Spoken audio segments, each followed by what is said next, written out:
And we are back, and we hope you're having a good year. The vaccines are going out. We hope everybody is kind of lining up to get life back to normal again. We have an amazing interview this week with our good friend Doug Blush, Yes. who is one of the all-time great documentarians. And we go back, Tim, with Doug. We all did Veritas segments for Ray together. Yes. Yeah, Doug, a big part of that, and really, really interesting. A filmmaker, of course, Doug, involved with Icarus a couple of years ago. That's right. I guess Yeah. that was Oscar nominated, if I'm not mistaken. Was Oscar Icarus nominated nominated? may even have won. Honestly, I lose track. Doug has been to the Oscars. Like it's like he goes to the Oscars more often than Yeah, than anybody else I've ever known. like It's 20, it's 20 feet ridiculous. from stardom. Doug is Doug. Yeah, That was yeah. I know. So anyway, yeah, fantastic. And his new film is Rock Camp. It's amazing. It's wonderful. So we have a great interview with Doug about that, and that'll be at the end of the show. Um, a few other quick things. Just want to mourn the passing of the great Henry Aaron, Mm. otherwise known as Hank Aaron. Not an actor per se, but certainly a cultural icon that I don't think I have seen the equal of in sports in my lifetime, with the possible exception of Muhammad Ali. Yeah, Hank Aaron. As a kid growing up watching, he was around for a long time, Hank Aaron. When I did follow baseball in the late '60s and middle '70s, guys like Hank were still around, and he broke that Babe Ruth record and all of that kind of stuff. I do not know. I cannot think of a film, say like a film the level of 42. The great Jackie Yeah, Robinson, Chadwick Boseman, sort of yeah. breakthrough film. I cannot think of an equivalent for Hank Aaron. Has there been? There isn't one. There isn't one. It's interesting. Here's the interesting thing about Hank Aaron, and I've talked to people about this too. The thing is that movies need drama, and to have drama, you need flawed people, and wonderful people make wonderful documentaries and biographies, but wonderful people don't really make great subjects for movies. And apart from his general life struggle, which was significant, he grew up poor and completely self-made man.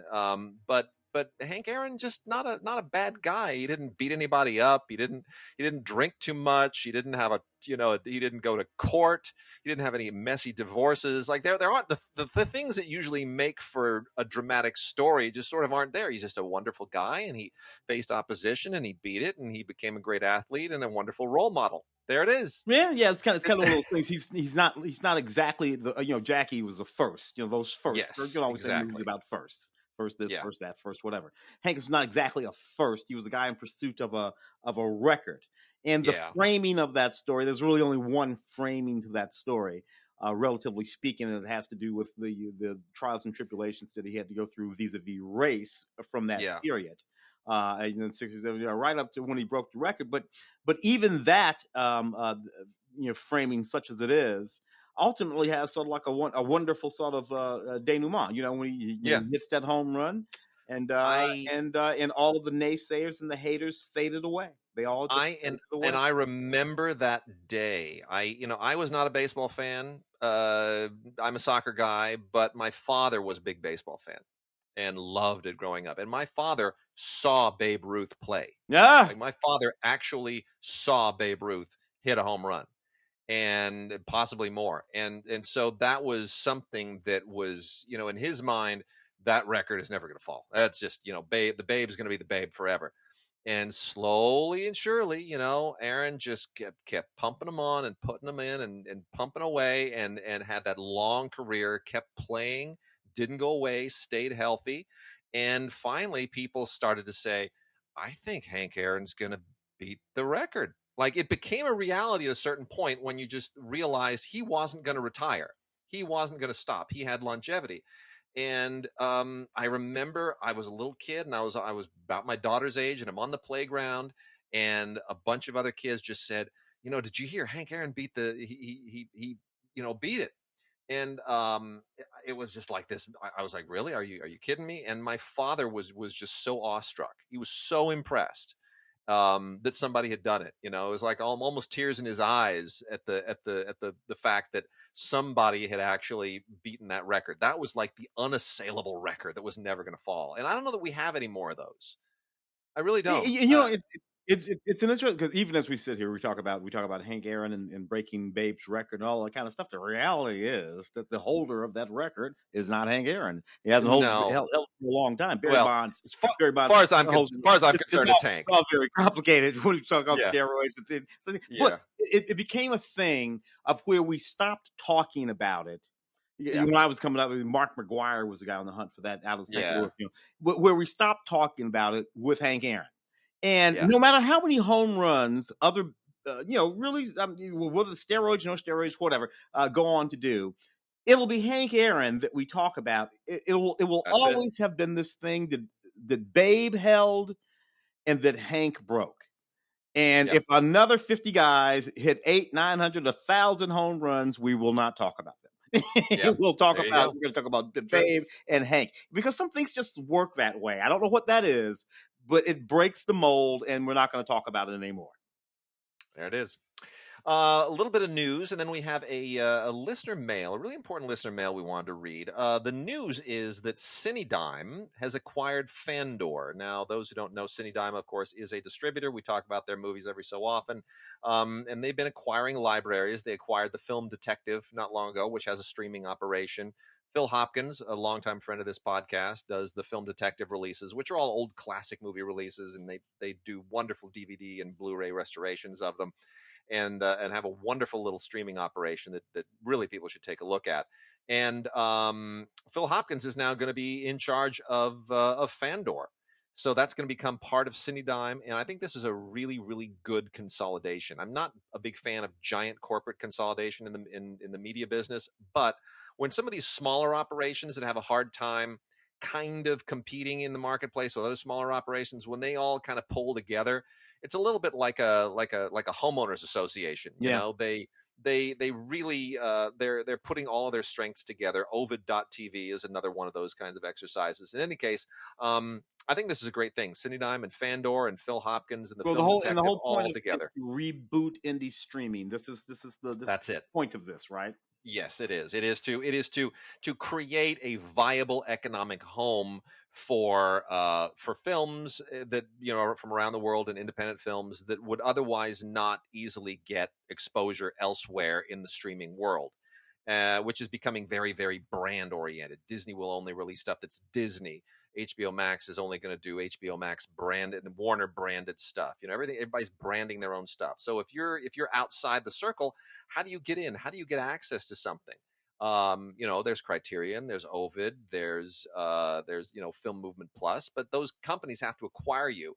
And Fandor kind of has a different model, and I think this is something that'll fly. I think there'll be really interesting things happening. And Phil Hopkins is a smart guy, and I hope we can get him on the podcast to talk about it at some point I soon. wonder sometimes because I've been thinking about obviously we've been thinking about this ever since the pandemic started and all kinds of services sort of the Limley's virtual streaming service. There are a number of these Yeah, small independent exhibitors that's turned to streaming services, branded streaming services, and I think you're exactly right. I have the feeling that if they were to simply sort of aggregate all under one roof, right? yeah, Some sort yeah, of indie, whatever you want to call it. And yeah, every one of these sort of indie exhibitors let their product live under this one roof. But everybody would know that if you want to watch an independent film, you can go to one place. You don't have to yeah. figure out whether it's at here or it's streaming there. That's it. You know that if the indie film, you can go find it streaming here, and for filmmakers, man, that would just be fantastic for It'd be filmmakers. wonderful. It'd be wonderful. Your film would basically stream in every independent streaming under one roof, and you just forgot a way to split the dough. I think we're going to see things move in that direction. And I think this Fandor deal, migrates us there. I don't think it gets us fully there, but it certainly is a step in that direction. You and I and Mark just exchanged an email with. Oh no, it wasn't an email. It was a Facebook comment. I Yeah. take it back. I get our conversations mixed up. No, it was Andy Klein on Facebook asked me whatever happened to Patrice Leconte. Because we were huge Patrice Leconte fans. He had those Oh yeah, also the amazing '90s. movies. Yeah. all through the 90s. And Paramount Classics released a lot of those. My friend Ruth was running Paramount Classics at the time with David Dinerstein, and they acquired and released those. The Widow of St. Pierre, and Man on the Train, and a lot, No, the um, hairdresser's husband, all that stuff. Yeah. yeah, wonderful stuff. And he's still making movies, but they're ever since the disintegration of the independent distribution companies here, Paramount Classics being wiped out around 2005 and 6, he has a hard time getting his films sold overseas. Now, most of them lately have been comedies. He's made some very funny comedies in the last few years. But I think of his last 5 or 6 films, only one of them was released here, and it was on DVD, not even Blu-ray. So, Um, something like Fandor, or like what you were just talking about, that opens the door, right? That says, hey, now you can have access to the market, and you don't have to play this song and dance at film markets, and you don't have to sort of get your head cut off in the deal. So I think the future is. I'm tentative in saying it, but I do think the future is bright in that regard. I think these models are going to pan out. mm. So we got a great email from longtime listener Chevelle Dixon, and I'd really like to read it, and then we'll just talk for a second about what he brings up. But he says, "Dear DigiGods, there's been something on my mind regarding film criticism. I've felt ever since the death of the great Roger Ebert, a vacuum was created. The unfortunate thing is what has taken his place. The democratization of film criticism because of Twitter and other social media platforms has allowed anybody to be a film critic. Not a critic in the Ebert sense. Most criticism I see comes from people on film Twitter who look at film through a postmodern lens or a social justice view and contort films to fit what agenda they have. I had grown more disillusioned with these film critics, in quotes, over the years, and last year was my breaking point. The discourse over Joker that made me upset and frustrated. There was too much of criticizing the film before it came out, sneering at Venice for awarding it the Golden Lion, assuming it would cause outbreaks of violence akin to the Aurora shooting in 2012. The list goes on, sadly. Mainly, it was looked at askance because it was directed by Todd Phillips. Say what you want about his films, many I haven't seen, but I always give a film the benefit of the doubt. I felt Ebert did, and some film critics do still, but not many that I see. How film Twitter pitched Joker as some horrible evil that must be vanquished was unbelievable, but completely in line with the hive mind that film Twitter is. To make a long story short, I miss Ebert, and for my film reviews, I've tried to be fair and give a good analysis of the film I'm talking about. I've learned more about the craft of writing and the various disciplines that go into making a film. I bought one of the Filmcraft books on film editing, which is what I've wanted to do for the longest time. I have a good idea what makes a film work and understand what goes wrong when a film is terrible. I just wished a lot of online critics knew the same. Sincerely, Chevelle Dixon. And Chevelle, I want to thank you for that really heartfelt email. I think the other listeners needed to hear it because I think a lot of people feel the same way. Certainly, those of us who once upon a time were gainfully employed, but doing that feel the same way. And it's true. And my response was that this is hopefully we're going to have a turnaround someday. I do kind of see a place coming where Rotten Tomatoes is not just an aggregation of a lot of names and faces that are assigned a number, but where we get back to names and faces. And I do feel like we're going to eventually going to slingshot our way back. Tim, you had an interesting comment too. Um, Yeah, look, it's sort of a simple thing. One has to consider the source. What he's talking about are people who write reviews of movies or make reviews of movies, yeah, and he's absolutely right. Sure, democracy, anybody can do it. Anybody can do it, and of course now anybody can do it and sort of broadcast or their opinion out there in a blog or on a website or a podcast, whatever it might be. Now that's all fine and dandy. I don't really have any problem with that. But I do think that the audience, that those folks out there listening to us, Chevelle, have to take into consideration the source. So you need to do exactly that. Anyone can absolutely proffer an opinion. Not everyone will be proffering a informed opinion. An opinion built on something other than literally just their opinion. You and I often joke about, we do Film Week, the radio program that we work, and we talk about a lot of stuff on those shows. And sure, we'll tell you whether or not we like a movie, but we often remind folks that the least important thing we will ever tell you about a movie is whether or not we like it. That's It's such a it's great point. Such a great point. the least Yeah, important thing we'll ever tell you. Every other thing I say about a piece of cinema might be useful to you. Whether or not I like it, well, that's just me. And yeah, frankly, you shouldn't concern yourself with whether or not I like yeah. it. Everything else I say will matter. I promise you it will. It will be informed and hopefully fair and everything else.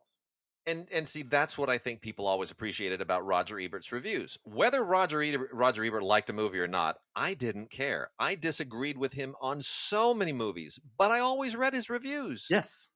I always read them because there was always going to be an observation in there that I thought, well, that's a great thing to point out. I think you're totally wrong in your opinion of the film, but I'm glad you pointed that out. Yeah. These things that he will understand and explain about cinema and Yeah, how it will add up to an opinion in terms of whether or not an individual likes the movie. It may not add up to the exact same opinion for me, but that information, that deep dive in understanding the nature of cinema in the first place, the nature of this movie, the filmmakers who made it, all of that kind of stuff, totally useful. I like it. I don't like it. Who cares? But yeah, it's an opinion that's there, but anyway, to the folks who are out there, that's what you have to do. You have to, it's a buyer beware kind of thing.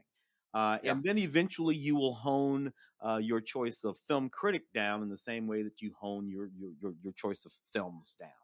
And you'll know what you like and who you like, and that's who you want to talk to or have talk to you. I guess we'll put it that way. Yep. I agree. Well, Chevelle, thanks again for that question. And it's it is important, and we're all going to kind of sit around and we'll hope for the best. But it's the Wild West right now as far as film criticism. But I do think there's light at the end of the tunnel. Now, dude, I don't want to suggest for 1 second that I'm against diversity of voices coming into the criticism realm. We're both the members of LAFCA, and we're very Yes, big about that. Women yes. and the critics of color. But again, informed, expert people of diversity offering those opinions, not just Well, there just because you're a woman or just no. because you're black or just because you're Latino. That won't get it. No. Agreed, and I think there has been some criticism of us for doing that, and I'll just kind of leave it at this to push back on that a little bit. It's one thing when your job is to manufacture, faucet fixtures. Well, everybody uses the same damn faucet fixtures. Plumbing is universal, but movies are an art, and they come from every corner of the globe, and they come from every culture, and they express personal experiences, and we celebrate the diversity of points of view and culture and language and all the things that show up in movies. I mean, especially if you love foreign films, you celebrate that. So I do think that it is a valid point that we want just as much richness in the diversity of the people who evaluate the movies as we get from those who make the movies. And very often, that's the thing I love in LAFCA. LAFCA has such a rich collection of people now, and it's fascinating how people come at different movies with different perspectives.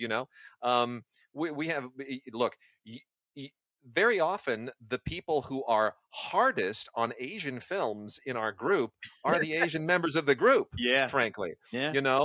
it's really kind of fascinating. You'll have some of like, for example, I had this experience once with a friend of mine who's Korean, and I had seen a Korean film and I loved it. And I had lunch with her afterwards, and I said, "Oh my gosh, I just saw this film. It's so gorgeous. It's beautiful." And she looks at me with this sneer and she goes, "It's about a guy and a girl, and it's a period thing, and they run away in the forest, and they do this and that." Right? And I was like, "Oh, yeah." She goes, "Yeah, there's a lot of that."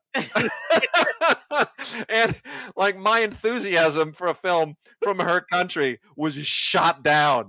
It was just wrecked, Like, you know? that's a soap opera where I come from. Yeah. Yeah, but So uh, that kind of thing is so refreshing to experience, and it's wonderful to have those voices in LAFCA and to be able to have those conversations and those debates, and it's really refreshing. And I hope we get more of that on Rotten Tomatoes as well, because there isn't enough right now, yeah. frankly. So I'm going to talk about just a few things real quickly. We're going to launch into a lot of TV today. Before we get into it, we do have some exploitation stuff left, and also a couple of wonderful criterions I want to talk about right out of the gate. One is a film a lot of people have probably never seen. It's called The Ascent. It is an absolutely delightful Russian film from 1977. Probably delightful isn't quite the way to put it with any kind of a Russian film. It's tough. It's really tough. But The Ascent is by the late great female Russian director Larisa Shepitko, who of course was married at one point to Elem Klimov, who did his own masterpiece in Come and See, one of the great power Yeah, couples in the history of cinema, and of which there have been, a few. And this really is an extraordinary masterpiece in its own way. The Ascent is just absolutely beautiful. This went on to win the Golden Bear at the Berlin Film Festival in 1977, which nobody paid attention to because that was the year of Star Wars and Close Encounters.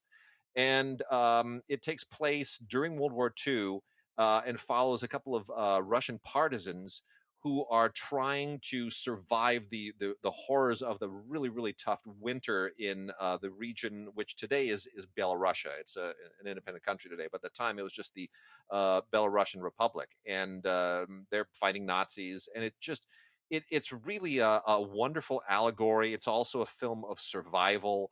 It's shot in black and white, but in black and white, the snowy backdrop, the wintry backdrop, is just Bergman-esque. It's gorgeous. It is poetic. It is an incredible film. Has a ton of beautiful extras on it, including a 1967 short film by Shepitko called mm, "The Homeland of Electricity." And then there's also a tribute to her that was made in 1980 by Ellen Klimov after she passed away. There are a couple of other documentaries on here. There's an introduction by her son Anton Klimov, that her son with Ellen Klimov.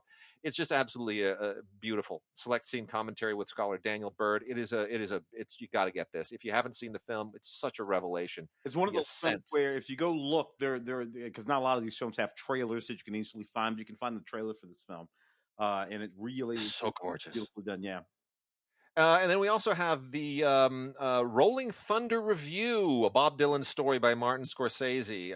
This came out in 2019, about a year and a half ago. I think it was just about a year and a half ago it came out. It's about 2.5 hours long, and Martin Scorsese's documentaries are really not given enough credit. He just kind of does these nostalgic music documentaries every once in a while. yeah, This one is fabulous. It's just a great look back at 1975, and when Bob Dylan was going on this amazing tour that they called the Rolling Thunder Review, that included everybody from Joan Baez to all these other figures of the time, counterculture figures, rock music figures. And It's really it's kind of a documentary, it's kind of a concert film, it's kind of neither, it's a little bit of both, but it's really wonderful. And Scorsese does some of his best ever work with this. You can tell he just loves it, and there are heaps of extras, including stuff that never got into the film, and a restoration demonstration that's pretty cool. Shows you how far restoration technology has come. yeah. Nice custom packaging too. The Rolling Thunder Review, a Bob Dylan story by Martin Scorsese. What's it? What he did the what was it? Last Waltz, I think it was Last Waltz is the other one. Yeah. yeah, yeah. Yep. Yep. A few other new films. The Christmas in quotes film Fatman, starring Mel Gibson as Santa Claus, is quite a hoot.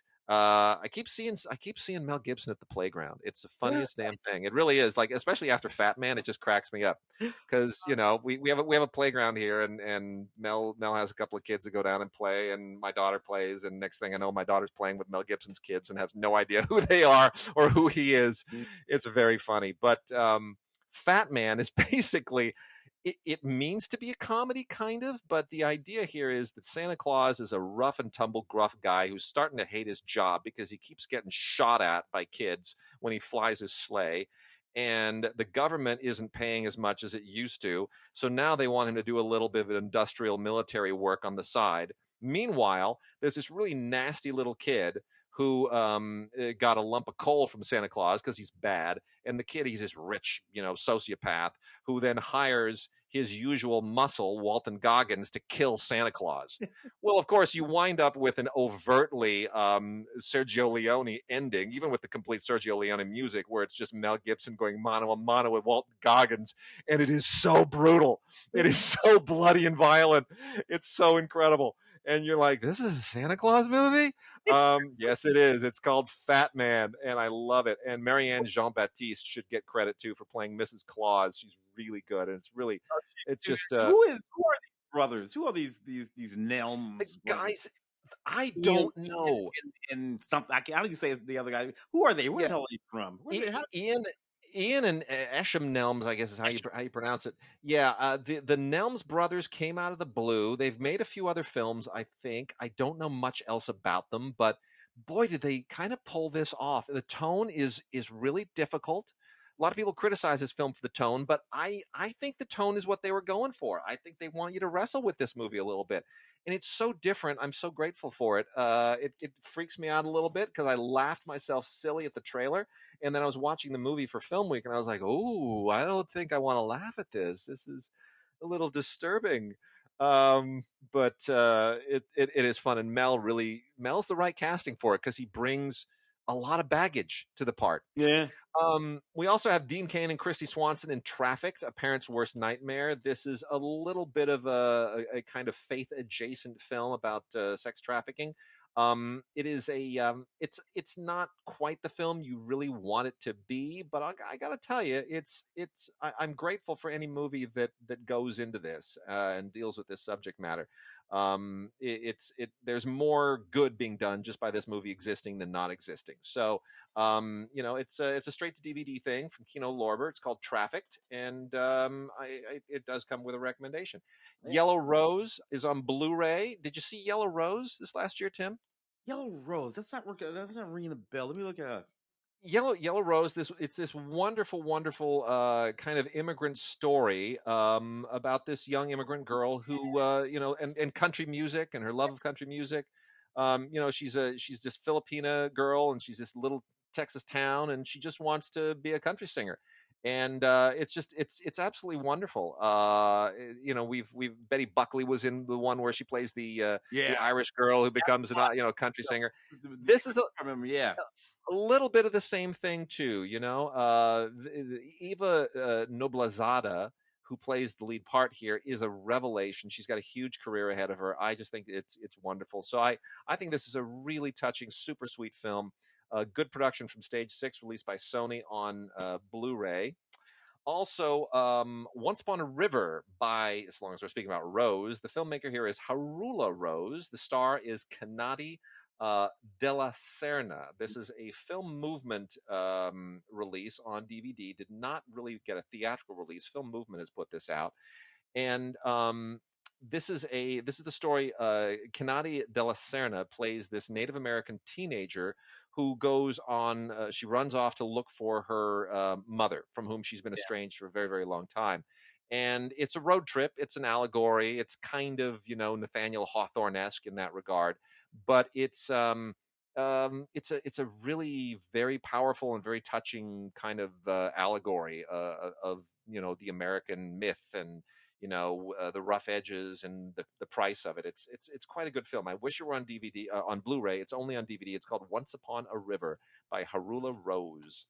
And then the last of our new films is a pretty good little scare fest. Come Play. He's good at taking friends. That's our tagline. This is it's not the scariest horror film I've ever seen. It's not even really kind of a, I mean, it is a horror film, but it's almost more of a structured, more of a thriller, more of a traditional thriller than a horror film. It kind of Um, techie kind of thing with the cell it's phones and the stuff. yeah, I feel like it's kind of J horror adjacent. It's got a little bit of that The Ring going on, and from that moment of J horror about 15, 20 years ago.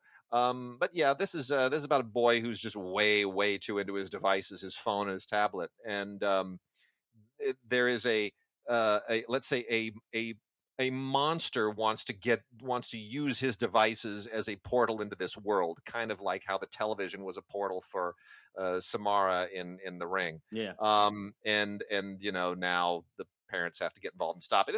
It's fun. It's spooky, it's scary, it's tense. It kind of does pushes all the right buttons. I think it's a little it's a little bit light compared to what even you get in Stranger Things, but and Movies Anywhere code on it. And then just a few exploitation titles to make mention of real quickly. Got some here from Mondo Macabro. Seven Women for Satan. That's a family film. Mm. This is from 1977. This is it's a French exploitation film that was apparently never screened in France, and Mondo Macabro has it. Made in actually, it was made in '74, but it was, I think, released in '77. So I think that's what it is. Anyway, it's just, it's a straight up low budget satanic thing. Lots of gore and horrific stuff in it. The plot's kind of irrelevant. Then there's also Sins of the Flesh from Mondo Macabro, which is also from the same year, 1974, also French. Um, doesn't really make a whole lot of sense. It kind of tries to be scary and exploitative and horrific and sexy all at the same time. The director of this film is a kind of a notorious figure who we worked under a pseudonym. Claude Mulot worked under the pseudonym of Frederick Lanzac. And so, it's kind of hard to necessarily track down a lot of his films, but this is one of them. And, Anne Libert, if you know her, she was in the Jess Franco film Erotic Rites of Frankenstein. She's also a star of this. And then a couple of other exploitation films here. Rituals with Hal Holbrook is just a pretty straightforward, satanic ritual movie. It deserves better, really. Hal Holbrook is not well served by this necessarily. This is from 1976, and it's a psycho movie. Guy going after campers, and not much else to it, but it's one of those movies that has kind of a little bit of a cult status. And then the last three here, Tinto Rara, Tiger Shark. This is from Kino Lorber, and this is a 1978 movie that is clearly trying to do what Jaws did just a few years earlier, but without spending a single dime, not a dime. It's just people fighting a tiger shark off the coast of Mexico. The plot doesn't make a whole lot of sense, but you know what? Some of the stuff in it is kind of funny. There's a great audio commentary with Troy Howarth and Rod Barnett that is actually really fun to listen to. This was based on a book by Ramon Bravo, which had to be a ripoff of Jaws. The only real reason to see this, I've got to say, is because Basil Polidoris did a great score for it, Yeah. and it just elevates the whole movie. A little bit less serious is this Blu-ray from a 4K transfer of Giant from the Unknown. This is a deluxe edition taken from a 4K transfer right off of the negative. This is from the film Detective, Phil Hopkins' operation that we were talking about earlier, who is now running Fandor, and it's from the library of Wade Williams, my namesake, who was kind of a his library. Produced a lot and directed a lot of exploitation stuff, mainly in the '70s. And this is an early one. This is from 1958. It is kind of a it's sort of more of a thriller than anything straightforward exploitation. It's really not. It's not bad at all, actually. It all kind of centers around searching for ancient artifacts left by the conquistadors and how those artifacts do what the King Tut stuff usually does, which is creates all kinds of horrific, mysterious stuff in the present. It drudges up. The Mummy is sort of the original model for this. So Giant from the Unknown, the deluxe edition, kind of in the same vein. And then the last one here is Death Laid an Egg with Gino Lollobrigida and Jean-Louis Trintignant. This is not exactly an exploitation film, but it is a cult film. It's been released by Cult Epics. This was made in 1968. And, Gino Lollobrigida and Jean-Louis Trintignant are both really, really outstanding performers, but they would do kind of weird, fringy things every once in a while. And this is a serial killer story that has a really interesting little noir twist to it that you aren't going to see coming, even though I've told you there's a twist. Uh, it's kind of like high grade Italian horror, high grade giallo in a sense, but it really does belong to that world. It just has a better cast and a better script and better direction than you would normally expect. The director is Giulio Questi, so an exploitation film with A film credentials, let's call it. And that is from Cult Epics, Death Laid an Egg. Definitely check that one out. So, Tim, let's move on to some TV. What else do we have on the TV front? Well, House Divided is the one that popped up that I found most interesting. House Divided is kind of a neat series set here in Los Angeles, and I like the backdrop of this the 2019 series. I think we have season two. Basically, the way this series is shaped, it's kind of like Empire, but not nearly as corny or melodramatic or soap opera ish as Empire. So the series is set around this black family, this very powerful black family in contemporary Los Angeles, but they are descendants of a black woman, a former slave who escaped the South and came to Los Angeles and became the first millionaire.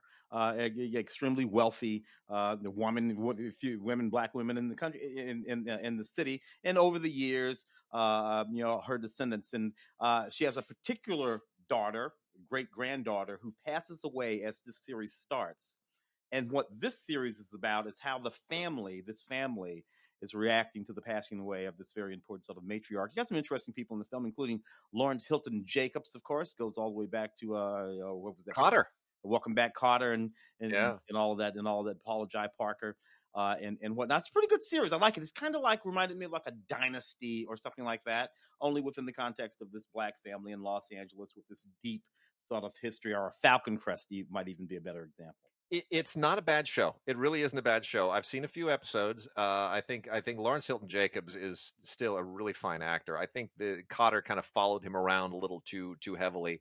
It was great. The Jackson Family miniseries where he plays Papa Jackson. I think was one of his better moments. But I would also point out too that this premise of a very very successful black businesswoman from that period is I don't know if they were drawing on this, but there is precedent in the story of Lovey Yancey, who is a great icon of mine, who founded Fatburger, my favorite fast food restaurant. Yeah. So long live Lovey and that great story. I'm going to make quick mention too of a couple of things that did come in fairly recently. One is season one of Bordertown, which I've kind of followed a little bit of its existence more than watching it. This is a Finnish series. It's a crime thriller from Finland, and a lot of really interesting shows are showing up. By the way, new on Netflix is the new um, uh, series with Omar Sy, who was in our Oh, short. yeah. I actually, yeah. You're You the seen it? short film. Yeah, I saw that. Yeah. Yeah, it's. I mean, it is officially now it's based on it's called Lupin, Lupin. It's based on a French graphic novel series, and it got 70 million viewers like right out of the gate. It's the most watched series in the history of Netflix around the world. Most of it, obviously, in French speaking parts of the world, but still, it's like freaking the high more than anything else, more than the Queen's Gambit or any of that stuff. So Omar, who was in our little almost Oscar nominated short, is all the rage on Netflix. So see Yeah, if we yeah. can get a little On Netflix. traction out of that. When I saw Netflix, I think it was dubbed, if I'm not mistaken. Yeah, yeah. Well, I don't care if it's dubbed or not. I'm going to watch it. I'm going to watch it in French, and I'm going to enjoy it. In any case, Finland has some good shows, and Bordertown is one of them. I could see this being remade as well. These are 11 episodes. This is season one, and it is it takes place basically in this border town between Finland and Russia, which have very very tense history. And it's kind of like rural or even more than rural, like mountain noir, I think is what it is, probably a better way to put it. But dealing with murder and serial killers in these this in this really really rugged area. It's very very cool, and I love Finnish filmmaking to begin with. I don't think there's enough of it, so good on Kino for that. And then the Good Lord Bird Oh, yeah. from Showtime, their limited series Ethan Hawke. that they did. Yes, Ethan Hawke plays John Brown in this, and he's just so freaking good. I would never have cast Ethan Hawke as John Brown. It would never have entered my mind. He doesn't have the physical stature. John Brown was big and imposing, and With tall and lean and that kind of Hawke crazy. And face. yeah, the face, but damn, if Ethan Hawke doesn't just rise into that and occupy that stature, even if he doesn't have it physically, Very, very impressive. And I wish this was on Blu-ray. It's not. It's only on DVD. But if you can see it, see it in whatever form you can. It's The really good. the I think his name is Hubert de Jour, um, Yeah, the little boy, yeah, who more or less narrates the entire series. Just an excellent turn. I think it's a short run series. I think it's only 7 or 8 episodes, something like that, if I'm not mistaken. yeah. And It's about that, about six yeah, and a half hours. it's just worth it to just worth it to just knock out the whole daggum thing. I live in Pasadena, which is not terribly far from a community called Altadena, which is just up the hill from me a little bit. And of the few of John Brown's children who survived the massacre at Harper's Ferry, and then all of the things that happened, one of his sons fled out west here to the community of Altadena, just above where I live, and his Wow, his grave marker, John Brown's last living son's grave marker is wow, can be found up there. It's kind of in a hidden spot. It's very interesting. very impressive. Yeah. Grant, this TV miniseries, executive produced by Leonardo DiCaprio as well as others, which basically is kind of a comprehensive series about the Union general and eventual president Ulysses S. Grant.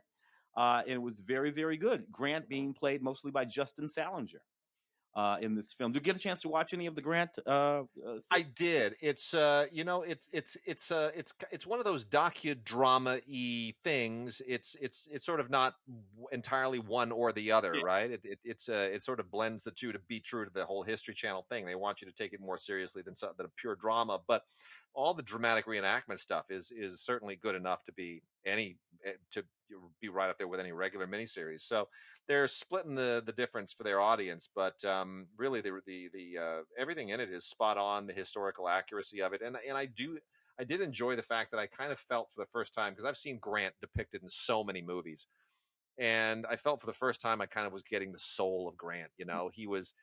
Grant was like Teddy Roosevelt, this larger than life figure who was, on the one hand, a scholar, an incredibly educated and smart man, but on the other, a completely insane, rough hewn, Wild West figure. Mm. And we forget that those things could live in the same people at that time, and sometimes they had to. But that said, it is still my second favorite performance of Grant. My favorite is the guy who played Ulysses S. Grant on a few episodes of The Wild Wild West. Yeah. During the presidency, yeah. This Yeah. this this is kind of a young Grant here. Edie Falco had a new series back in 2020 called Tommy. Paul Ignacio created series where she is playing a uh, a cop who becomes the first female chief of police of the Los Angeles Police Department. Something that's still yet to happen. So a little speculative fiction, and I think it's sort of an interesting series. It's there's nothing particularly new about the series. Kind of feels like many of the sort of LA set cop series that you've seen before. But nevertheless, the concept in and of itself is sort of interesting, and it was fairly well done.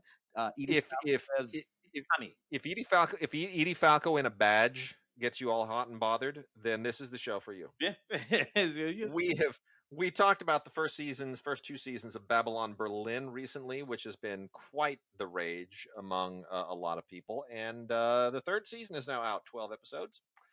This is, of course, this wonderful Weimar recreation of Berlin during the period between the wars, and it is very, very well done. It's a German series, of course, in German with subtitles, but it's very, very well done, and high production value, great performances, and it dovetails with history in that way that Downton Abbey did as well. In many respects, even more so, because Germany in the late 1920s was kind of, Berlin as a city was ground zero with everything that was happening and that would happen eventually in Germany. So, it is right at the crossroads of so many historical currents, and I'm dying to see where they take this show in the next few years, because if they can keep this going for another 3 or 4 seasons, you're going to be dealing with the rise of Nazism and a whole lot of other, really, the Olympics, and you're gonna get to a really, really interesting place. So keep this going as long as you can. Babylon Berlin season 3, really, really cool. And it'll be nice to get a box set of these things at some point too. Yeah, neat. Blind Spot, the fifth and final season. Blind Spot. Look, I got into Blind Spot when it first started. This beautiful young woman whose body is covered in these tattoos. And the FBI folks who are trying to, she can't remember who she is or what the tattoos mean. They have to read the tattoos and sort of sort out what the heck is going on. And it's been going on for 5 years now. They've sorted most of that stuff out over the course of the run of the series Blind Spot. Like I said, I gave it 1 or 2 seasons there. Thoroughly enjoyed it. Blind Spot. Rob Brown's in the series. And pretty good. I don't know. Did you go any deeper than the first season or two of Blind I Spot, man? I I did not never watched a single episode of it, unfortunately, but I will use that as an opportunity to pivot to something completely unrelated, which is some stuff that my daughter will probably enjoy. I'm still debating whether I wanted to see it. By the way, just as a tangent, my daughter has gone completely nuts for Chuck Jones, like nuts, Yeah, for in a way that I never imagined she would. Like Bugs Bunny, who doesn't love Bugs Bunny, but she has watched The Rabbit of Seville 15, 16 times in the last 3 days. Like she just keeps watching it over and over and over. It's just surreal. she doesn't even know she's getting a classical music education. She knows she understands that it's based on an opera. She kind of understands what opera is, but she just loves every second of it. She recreates it. She laughs. It's the craziest thing. Anyway, what I've got here is not Chuck Jones. It's Garfield, which our good friend Mark always hated as a comic and as an animated show. Anyway, we've got two Garfield movies that are CGI animated. Garfield's Fun Fest and Garfield Gets Real in one, and then we've got Garfield and Friends, the original TV series, season 3, which has been remastered. I'm not quite sure why. It's an okay show. It's fine. It's sort of the same thing over and over again. So if you don't like Garfield, you're not going to like either of those. And then a little bit cooler is the 12th season of SpongeBob SquarePants Yeah. from Nickelodeon, which I used to hate this show and I thought it was lame until I had a child who now goes to school with other kids who love SpongeBob, and I'm slowly appreciating what it does and getting a sense for what makes it so popular with kids. 12th season, arguably the best season that it has had. It keeps getting better. The writing keeps getting sharper. So that is now on DVD as well. I see Yellowstone here. This is season 3 of Yellowstone. When this Yeah. when this series when this series first started, I thought to myself, well, look, Kevin Costner, going to television. But I got to tell you, this series has always had a sort of sweeping and grand sort of nature to it. It always put me in mind of some of the classic series that I watched growing up, like The Big Valley. Remember Barbara Stanwyck? I think it was Barbara Stanwyck, right? Yes, it was. Sure was. Uh, you know, Barbara Stanwyck and Lee Majors. Lee Majors and yeah, Yeah. young Lee Majors, older Barbara Stanwyck. She had been a movie star for years and years and years. Came to television, did The Big Valley. Yellowstone is sort of like analogous to in contemporary to what they were Yeah. doing with a show like the Big Valley. Yeah, back when I was watching TV, thoroughly enjoy. This is season 3, Yellowstone. And Taylor Sheridan created the show, no longer on it, but Taylor Sheridan has kind of become the new Western guy. He's helped resurrect the Western in modern times. Contemporary stories like Hell and High Water, Yeah. which sort of are modern day westerns and have sort of the same veneer. It's a hell of a show. It's doing a really good thing. I think Big Sky is trying to replicate it a little bit and not doing a very good job. Yeah, and it has that David, the whole David Kelly thing. yeah, that David Kelly thing with that whole sort of mystery thing going on. Yeah, yeah. We also have the complete series of Marseille, Liberty, Equality, Rivalry from Kino. So I have very mixed feelings about this show. This was on Netflix. The here's I don't even know where to even kind of begin on this.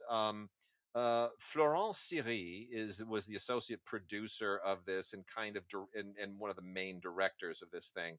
And I had interviewed him for Colco a few years back before this started, and I'm a big fan of Florent Siri.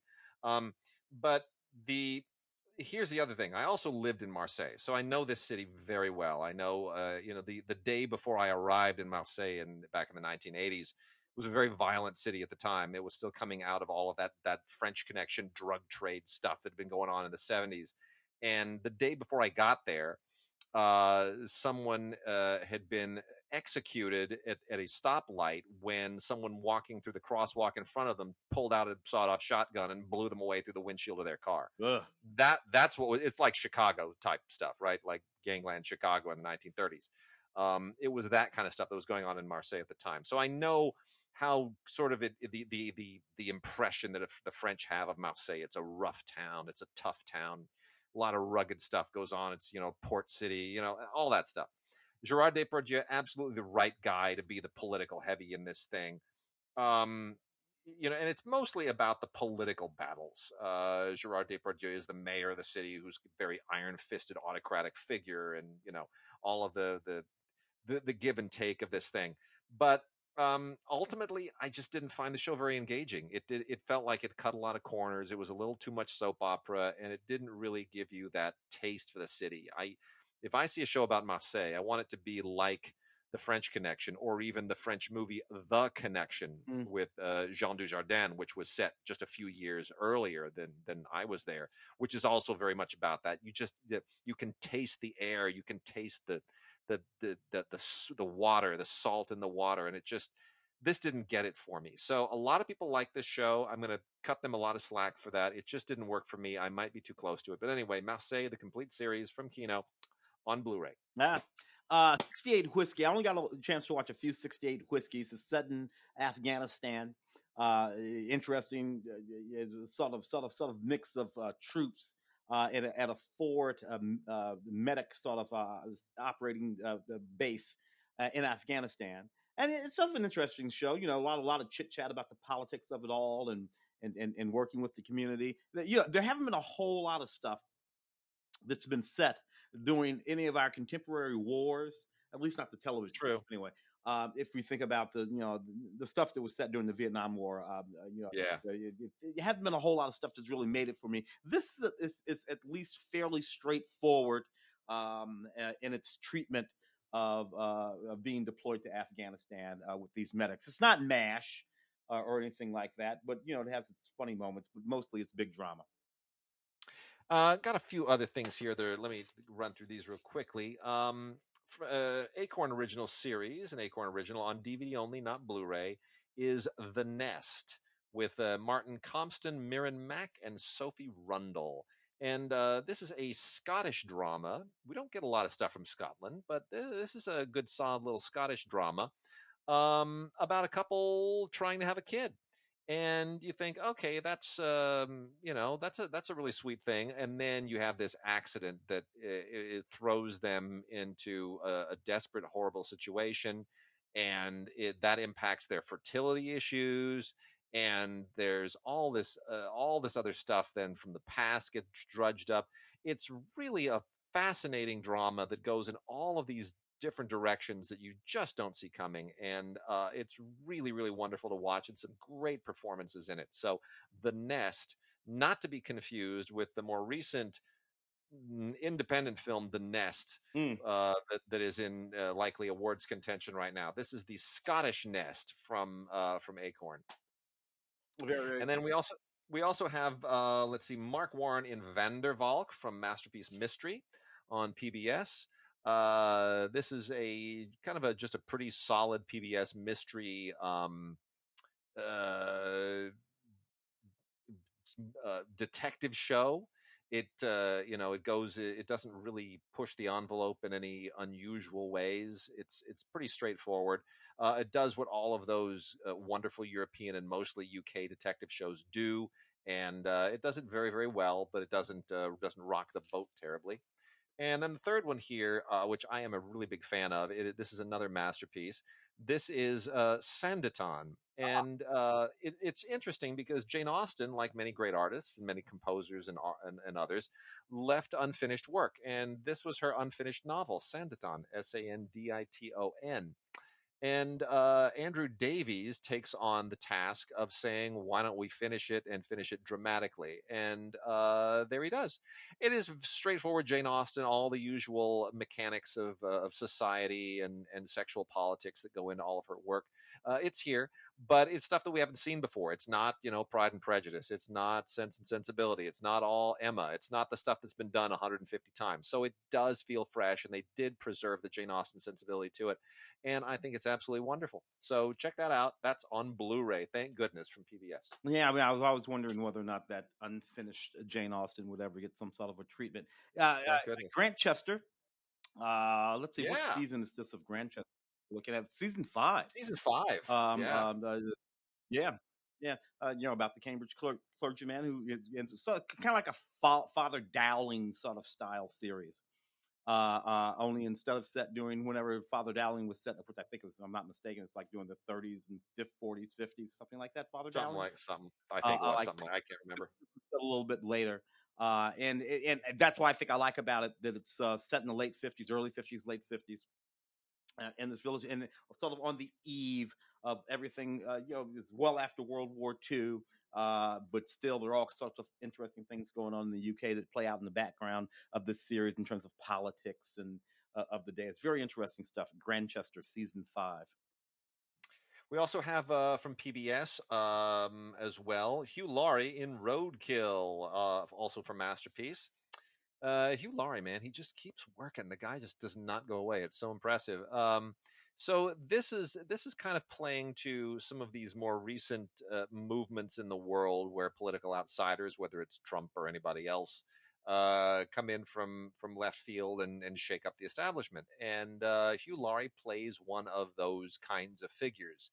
And there was a libel case that sort of made him famous, and the question is now, do we know enough about him? And this gets into the political um, machinations of somebody that we don't know a lot about, who may or may not be what we suspect.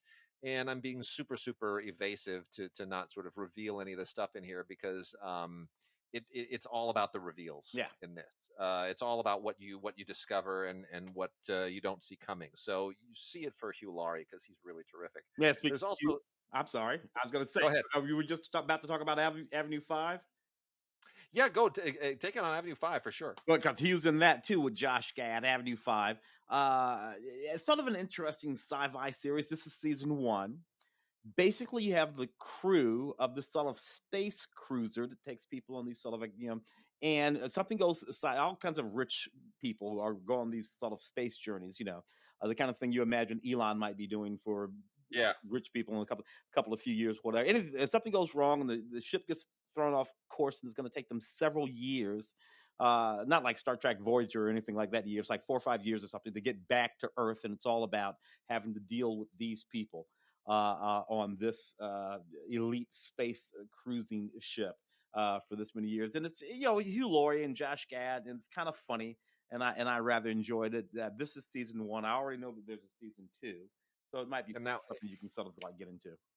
and that was for HBO. Yeah, And then from Sundance Now series, The Secrets She Keeps, which is a pretty gripping thriller. I don't think you see this because it's any better than other thrillers, other TV thriller stories. There's just a lot of that on right now. But you are going to see this because it has a great cast. Laura Carmichael is fantastic on this. If you saw her on Downton Abbey, she's just absolutely wonderful. She's totally different in this. It takes place in Australia, and it's just um, one of those very smart. It's based on a novel. It's one of those very smart thrillers that seems to be about just the ordinary, average lives of suburban people, and then you find out that the things that are going on in these otherwise normal lives are not the least bit normal, and it has some pretty. It has some pretty devastating stuff to say about the way that our current world is working, the online aspects of it, and what it's doing to our humanity. And it's told from a feminist point of view, which I thought was, refreshing in a thriller. Thrillers usually kind of preoccupy us with the neuroses of men, and this weaves us through the doings of women. The Secrets She Keeps. Pretty great from Sundance. I got two more Sundance Now series here, Bad Mothers and Sanctuary. So all of this, and I think this may be deliberate on the part of Sundance to do things that are very female centric. And it's a good move. Half the audience is women, so you can't really blame them for doing that. There's an Australian element to this one as well, Bad Mothers. It takes place in Australia. It is not great, I don't think. It tries to sort of look at the struggles of modern motherhood and all of the baggage that now has become a part of it in recent years in our more complicated modern digital world. And this looks at a very specific series of events that trigger a lot of this. Um, I don't think it quite wrestles with what it's trying to wrestle, but it's got some good performances. So, 8 episodes aren't going to kill you if you're looking for something that's kind of in that vein. Sanctuary is better. Sanctuary is a lot better. Sanctuary is quite interesting and quite smart. This is Josefin Asplund, who is a great Swedish actress. Um, is effectively, how do I do this without giving anything away? Because I'm not. There's certain details here. I'm not going to mention because it'll ruin it. Let's just say she's in the Italian Alps and she's on a kind of a missing person quest. I know that doesn't sound really really super cool, but anyway, it from there it goes into some really fascinating places that you just don't expect, and the alpine backdrop is beautiful, and the cast is terrific. Matthew Modine, who started playing crazy people in the first season of Stranger Things, does a really good job here as well. So Sanctuary is a really really interesting thriller, and it is rightfully on Blu-ray because it looks so damn good. Let's see here. Man with a Plan. I always love Joey, no matter what Joey is doing, even when he's not playing Joey, Matt LeBlanc.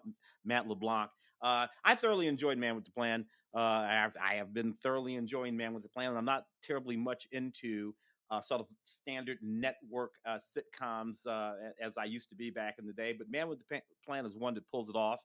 I love Matt LeBlanc in this, sort of like playing this sort of blue collar guy who's taking care of the kids at home.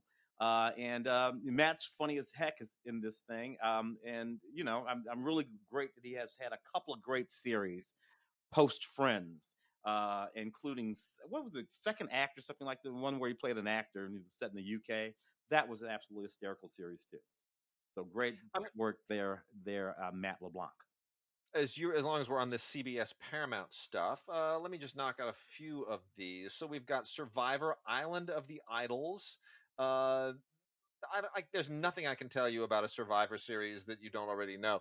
I have never really watched much of this thing, so I decided to kind of like, okay, let's see what all the rage is about.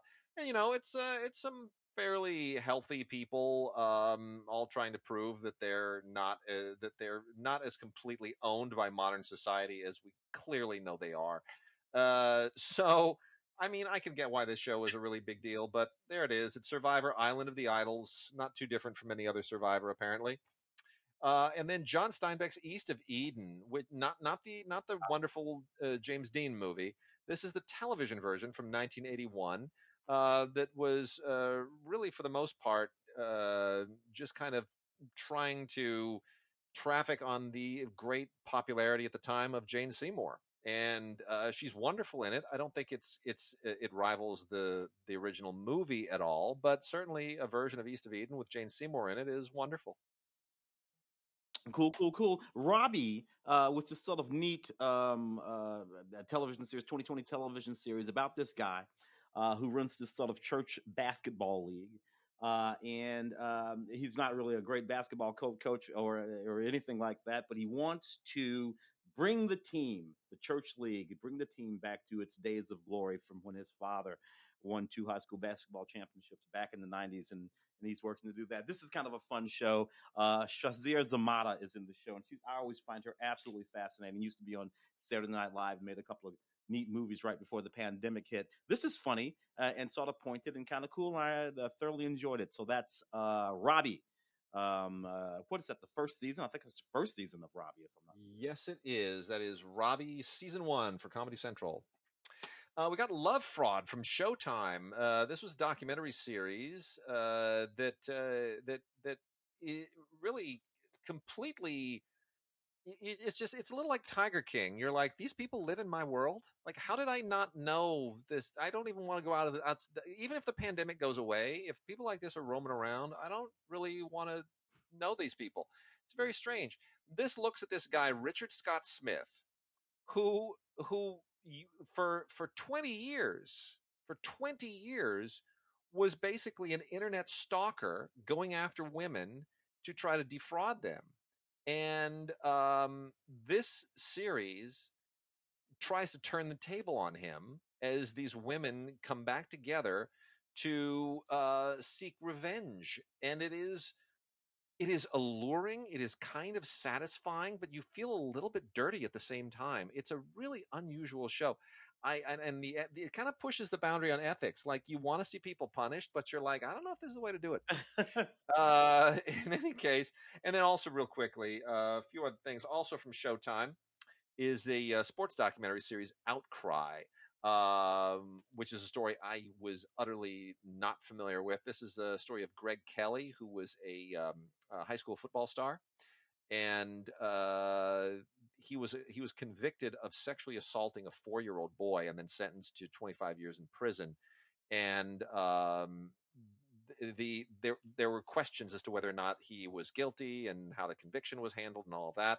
And this is that story. This revisits everything that happened, everything that led up to it, everything that transpired since. It's fascinating, utterly fascinating. I don't remember it making national news, but it's a great documentary series, Outcry. Yeah. And then National Geographic also has The Incredible Dr. Paul season 17. If you have watched any of The Incredible Dr. Paul, the thing that is most notable about this show, about a veterinarian in Michigan, is this guy really hasn't aged over 17 years. So maybe being a veterinarian is a good deal. He kind of looks the same between all 17 seasons. I went and checked it out. I'm like, you know what? Good on you. I guess taking care of animals keeps you young. Anyway, 17 seasons of The Incredible Dr. Paul on National Geographic is serving him well. Got 3 from CBS, Paramount as well. These are more recent shows. Got the complete series of Carol's Second Act, which is Patricia Heaton in a basically a medical comedy. It's not like, Scrubs or anything like that, but it's got its moments. I like Patricia Heaton. I think she's very, very funny. She does hold a show down very nicely, and this has a gag reel on it as well. Only ran for basically one season. Um, but this is it, and it works. We have The Neighborhood season 2, Mm. which I'm trying to sort of figure out what they were going on about this. It's about basically there's a guy from the Midwest who moves to Los Angeles, and you wind up with a lot of jokes about the dorky white guy who lives next to Cedric the Entertainer, and I guess I don't know. I mean, it's Jefferson sort of funny. seems like it's 40 years too late. It does, right? It's like the Jeffersons. It's like or like the reverse Jeffersons or something. Yeah. It's like yeah. Anyway, I mean, Cedric is an incredibly talented actor, and I love seeing him work, but I do kind of feel like there's a better place for him. And then Alan Cumming in Instinct season 2. I'm also not quite sure what to make of this. This is another Paramount CBS thing. Alan Cumming plays an ex CIA guy uh, who has been who wound up working for the New York Police Department, and it's kind of a Yeah. I don't It's not really a detective show because he's not a detective. You, Yeah, that's the thing. It's not a cop show, but it's not a comedy. It's not quite a drama. It's kind of a character study, I guess, is a way of putting it. yeah.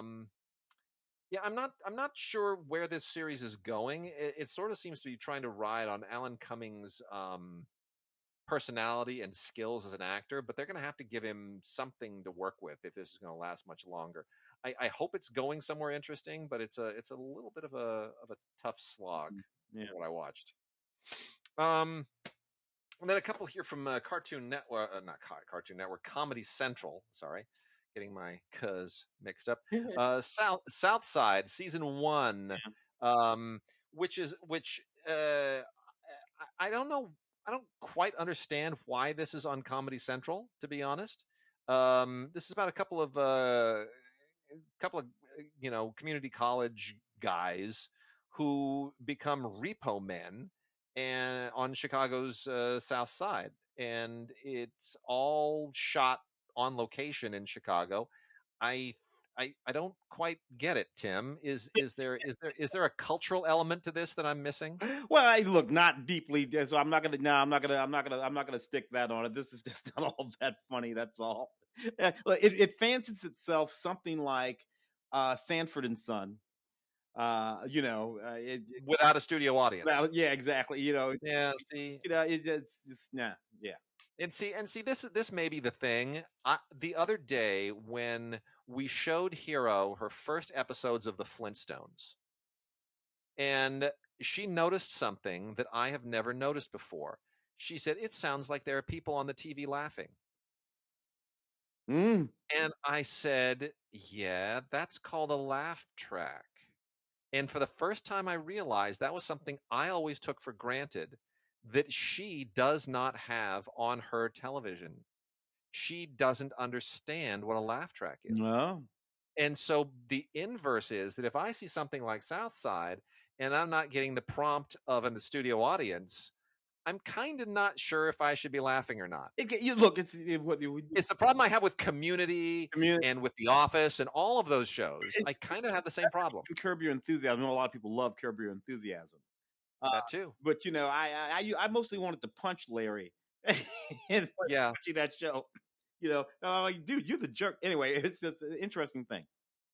Well, similarly, I think I also kind of don't get Corporate, which is just finished its first season on Comedy Central as well.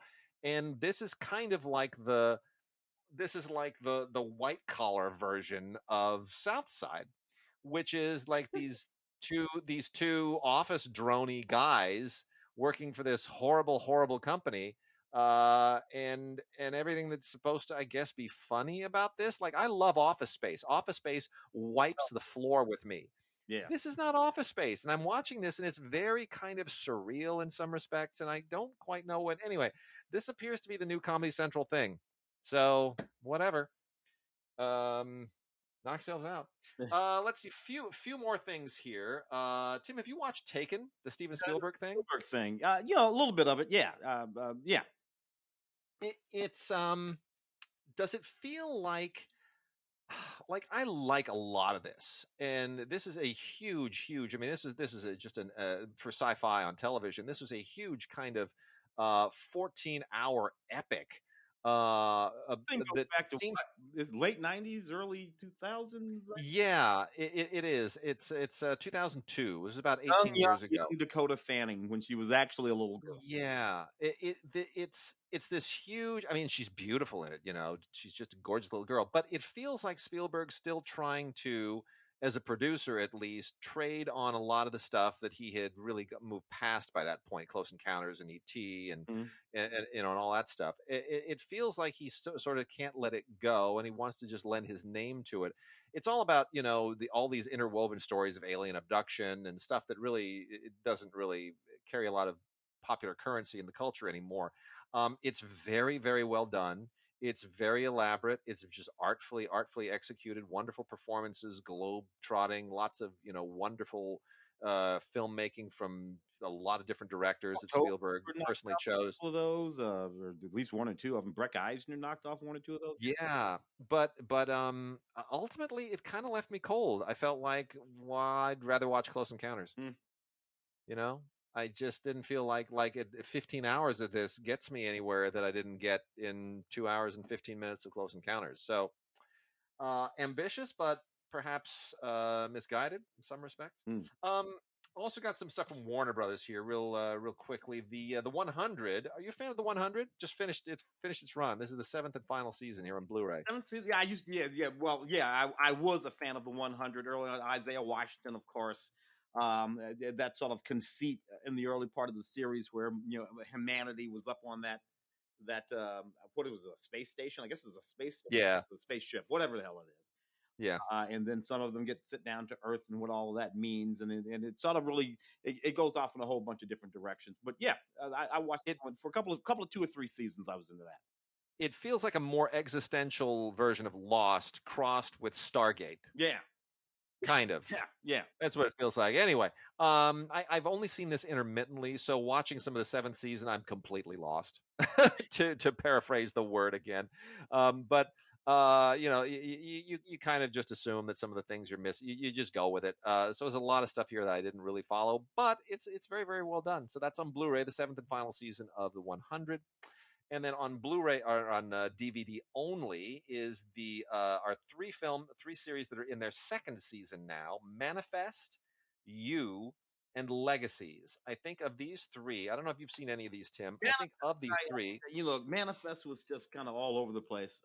Yeah, Uh, not really into it. no, It's a good cast. Robert Zemeckis was involved in getting this out oh, of it's the about people on a plane. The plane disappeared some years ago, and then suddenly the plane reappears after many, many years, yeah, and all these passengers are on the plane. They're the same age that they yeah, were when the plane disappeared, but X number of years has gone by, on Earth or whatever you want to call it, yeah. and everyone else has gotten older and grown up, and what happened and who did it, and blah blah blah.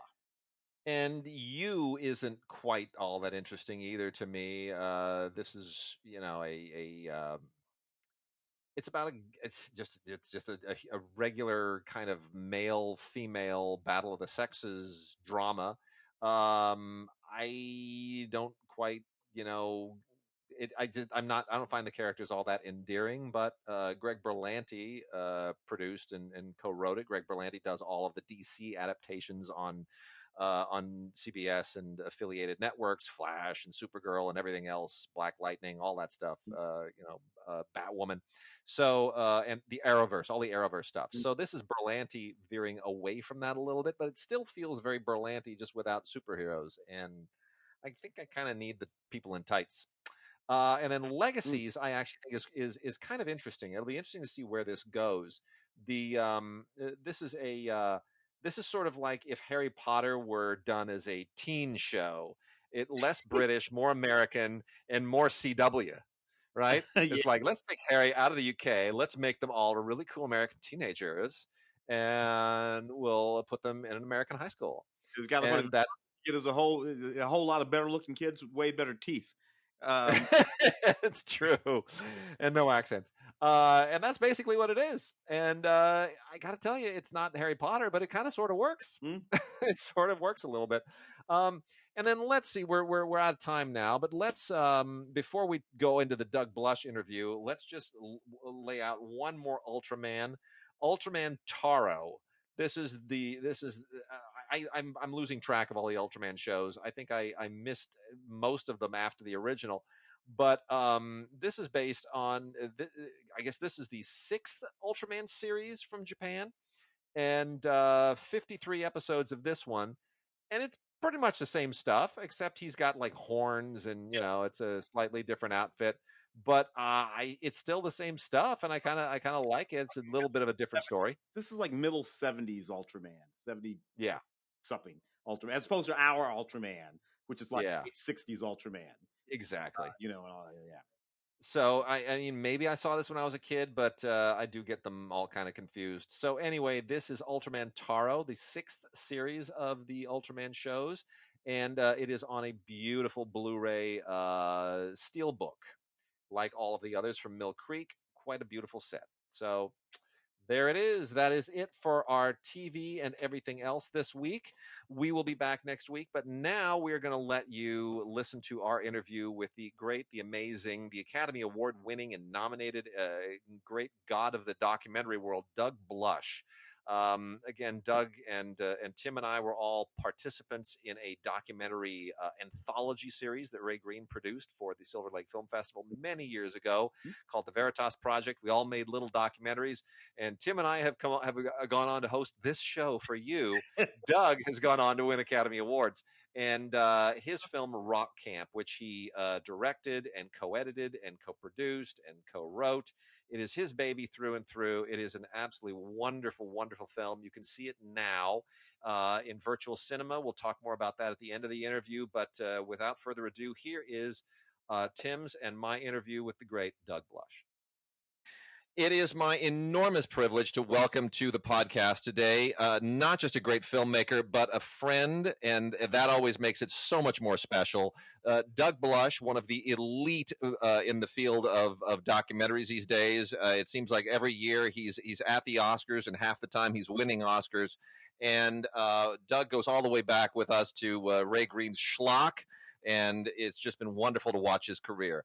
I'm going to throw it to Tim here in a second because Doug's film is much more part of Tim's DNA than mine. Even though I love it, I'm going to wait and I'm going to chime in because I'm a bad pianist and Tim comes from musician stock. The film is Rock Camp. Tells the amazing story of these fantasy rock camps that started 24 years ago as a brainchild of former sports agent David Fishoff. It's a wonderful film. Tim, I'm going to let you guys talk the talk now. Well, look. I'm going to start by letting Doug say hello to the DigiGods audience here.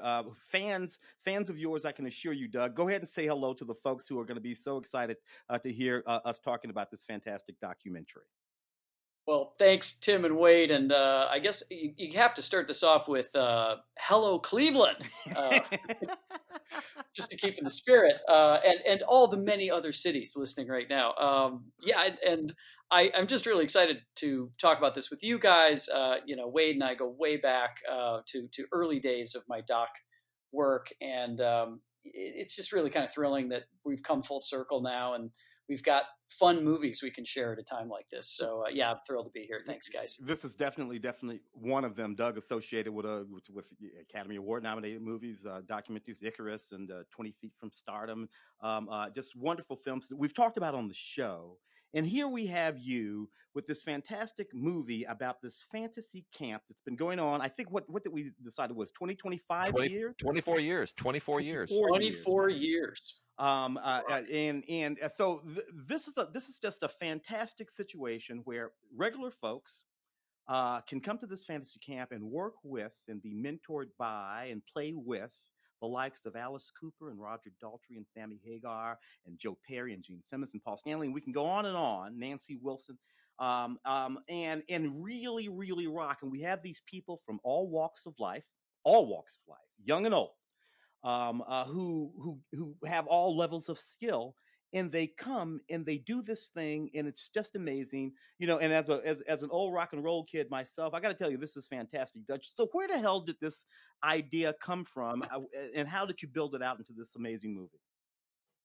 Well, first of all, I mean, the beauty of it is that sometimes fate intervenes in the doc world, and something just kind of comes to you that just naturally fits. I had heard of Rock Camp before, but it was one of those distant kind of wild things that was going on. I didn't know that there was a doc in progress, and had been for years. They had been filming, on every format known to man, and that made it extra fun making the film because we were literally reloading high 8 tapes and flip phone video and all kinds of stuff to go back to the 90s when this really started. But it was a mutual friend who called and said, these guys are making this film and they've been working on it a long time, but it's sort of in pieces and they're still trying to find a voice for it. And I said, will I get to meet some rock stars? And I said, yeah, inevitably that's going to happen. So I pretty much dove in with the team, and I found just this treasure trove of memories and active happening things, because this rock camp is extremely dynamic and it's been going nonstop basically since 1997. And it's this just vast archive of wonderful moments and rock history that is untold till now. These things kind of happen quietly off in the corners, unless you're there and it's very loud. But it was just this treasure trove, and I was thrilled, but I was also daunted because it was just gut loads of great stuff. And how are we going to figure this out? How are we going to narrow this down? But fortunately, we had some guidance from previous films that were about sort of this interface between something that brings people together, like crossword puzzles, let's say, or some other, sort of MacGuffin-y kind of thing like that. And the people themselves, these great characters, both the rock stars and the campers, these as you said, these very varied and kind of diverse people who we followed in the film. So we had a plan, and the plan took a while, but we got it done, and now we're finally getting it out there. And I'm really taken by the response. People have been coming out of the woodwork because I think there's a shared DNA with this music that we all either listened to or played when we were kids. Basically, Mm. I grew up in Detroit, Michigan, listening to this music. This was the inevitable headbanging power of turning on a car radio in Detroit in the late '70s or early '80s, and I literally grew up just driving poorly down the road to let's say an Alice Cooper tune or a Kiss song or a Foreigner. I got to meet Lou Gramm. Oh my God, it's like talking to the guys who raised you outside of your home. Yeah. Doug, I have to ask, how much footage did you have to plow through? Because you just said you're dealing with years and years and years worth of stuff that they had. I mean, as a guy who is a trained editor primarily, I mean that's your bread and butter. You think like an editor. You get this giant pile of stuff dumped in your lap. Like, for example, my wife has worked on docs. My wife was post supervisor for Buena Vista Social Club, which took over a year to edit because they had just hundreds of hours of footage. Was this that deep? I mean, was this just this daunting pile of footage that you had to go through? Oh yeah, I mean, the fact that we had not only this archive of pretty much every rock camp. We'd have folders with numbers. These bins with Rock Camp 42 and Rock Camp Wow. 51, and each one had a different array of characters. Some repeats and overlaps, but in each camp they did something different, or they played a different song, or they had a different set of characters. So we had that initial load, and then there was also this fill in that we needed to do to glue it all together with the human factor, with the campers, and that's the stuff that my co-director Renee and I went and filmed ourselves. Mm. That's my proudest achievement on the film, is tracking the campers themselves and going to ultimately 3 rock camps. I attended 3 rock camps with our team, and we filmed each one of them in detail, and we lived the live of the rock camp experience, which is really something. I feel excited that I got to immerse myself in bed inside the rock camp 3 times, and I'll probably go back. I got to be honest, because it's enormous fun. It's just a wild experience. Well, you capture 2 stories there that I mean, there are a lot of moving stories, and there are a lot of moving stories on the part of the musicians too, who are moved by the people, that the campers that come. But I watched Pistol, and I thought of Tim's dad, Man. because all the stories Tim's told me about his dad, who's a drummer, and I saw Pistol. This guy, he's connecting again to drumming, and then the guy with the special needs son who gave up his dream for his son and then comes back. I mean, you got me crying, because both of those guys are so touching, and their families are so supportive. It got me in the heart, and I didn't expect a movie about a rock camp to actually get me crying, but it did. See that we have a term in the doc trenches: delicious tears. Mm. That's music to Yeah. my heart. It's because that really was our intention, was not to just make a superficial, hey, look at those great rock stars. It was, what's the humanity of this, beyond the glitz and the flashy lights. What's the heart of this thing? And the truth is that even the rock stars, like Roger Daltrey talks about this, it's not about showing up and climbing out of the limo and having a bunch of people throw themselves at you and you sign a couple of autographs and you head back out. This was immersive, like garage band rock, Mm. where these guys who have played thousands of shows and Wembley and Dodger Stadium and everything, they actually get to go into a little practice room and jam with people, with people they don't know when they come in, and they form a band over the course of the rock camp, which is really something. It really is such a happy movie. I mean, there are a lot of very interesting stories from all of the folks in the movie. The accountant, the lady accountant, drummer, Mm-hmm. but the thing that I come away from with all of these characters is that they are happy about the choices that they made in their life, and one of the reasons is that they've always stayed connected to this rock and roll thing, the music thing. one way or another. So it didn't really shouldn't it didn't matter to her that she decided to become an accountant and have a bunch of kids and all like that. It was all cool because that drum set was always set up out in the garage. And then you add to that this experience, and you just have this film full of people who are really happy about the choices that they've made, and they're still living a portion of their life as these people who they've always been. I just think that's fantastic. Yeah, well, that's really the heart of what we were going for. I mean, you mentioned Tammy Fisher, who literally is by day a mom, with a great family and a husband and a whole extended family that we see briefly in the film, and a very responsible, pretty high level exec at this high powered New York real estate place, and she's literally her escape is go to her basement, and there is this unbelievable shrine to Kiss, which we talk about in there. She has the ultimate Kiss collection in her basement, and she's got her drum kit, which is she's got the interactive lights going. I think she had a fog machine. She didn't turn it on because it would have messed up our cameras. And she gets behind the skins, and I'm going, okay, what are we getting? And she kicks into Boston Smokin', which just threw me against a wall because that's one of my favorite songs when I was like 10 years old. I absolutely adored that instrumental from that first Boston album.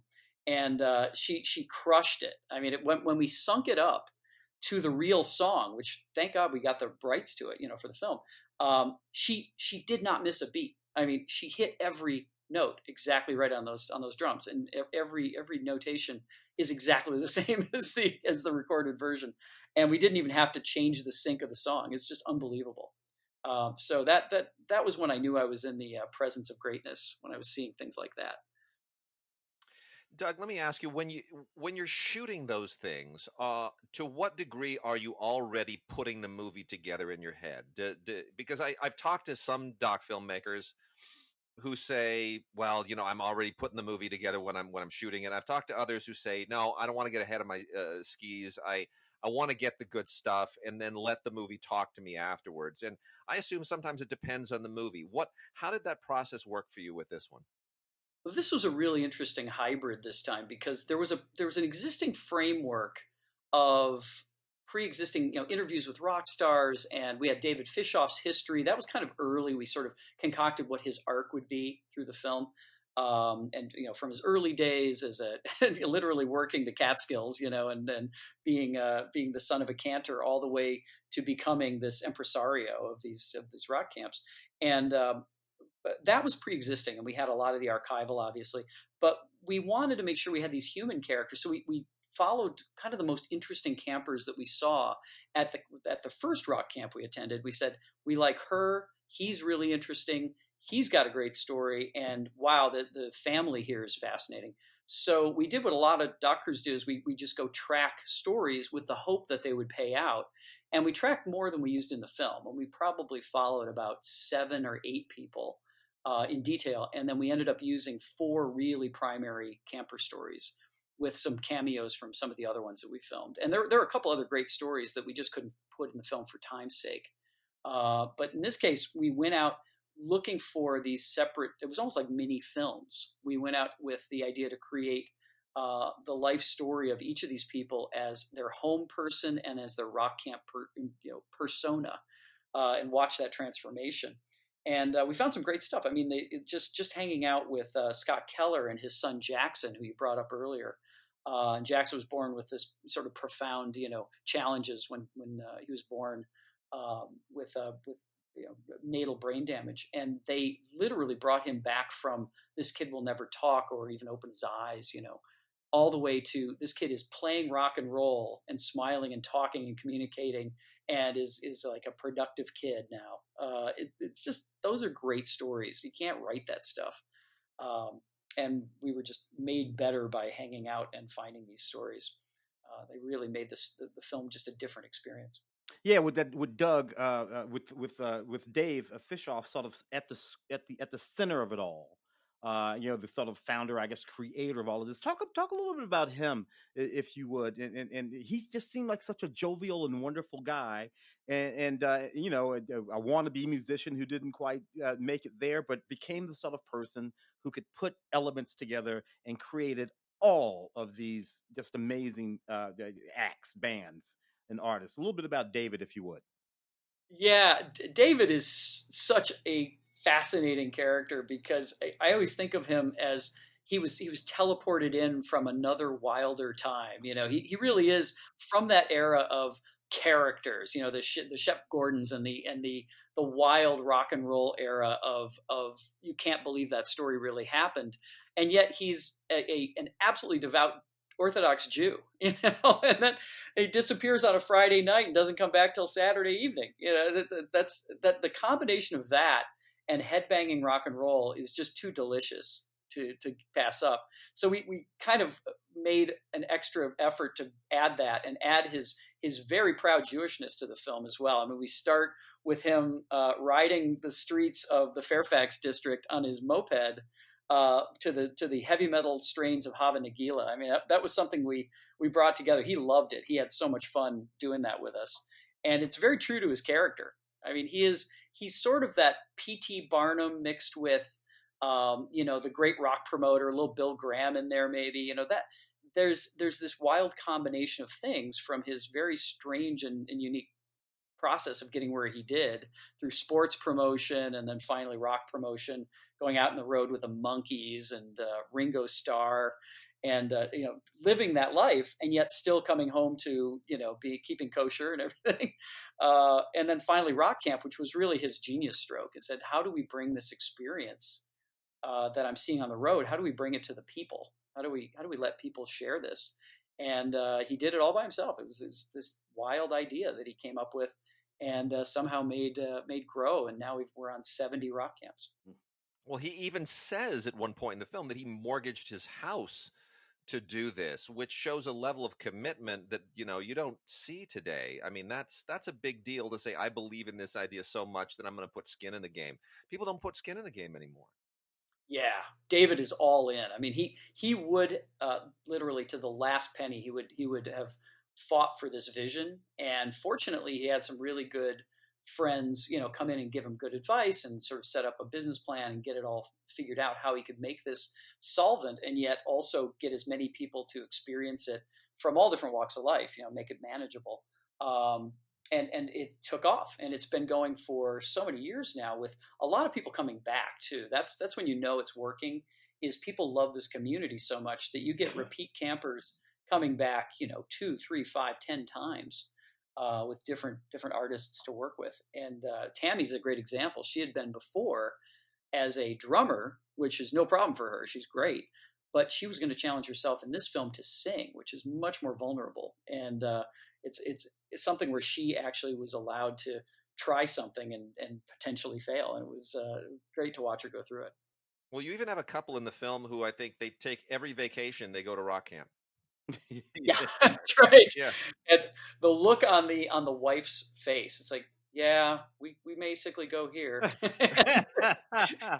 You can tell the husband's in seventh heaven. He's going to go on jam after this, and she's going to go back to the hotel room until the show.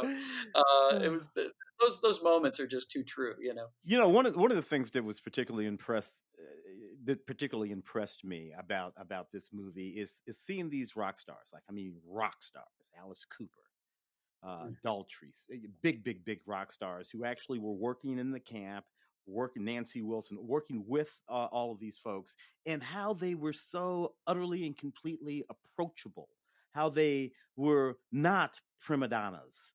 No matter how they strutted back in the days of their greatest stardom, here with these people, these kids of these folks of different levels, they were just rocking, man. So it really, I don't know, it just put the lie to the notion that all of these guys are just drug addled old nutbags, and they're not. They're like these people who at one time were 12 and 13 and 16 and wanted to rock. And they get where all of these these campers are coming from.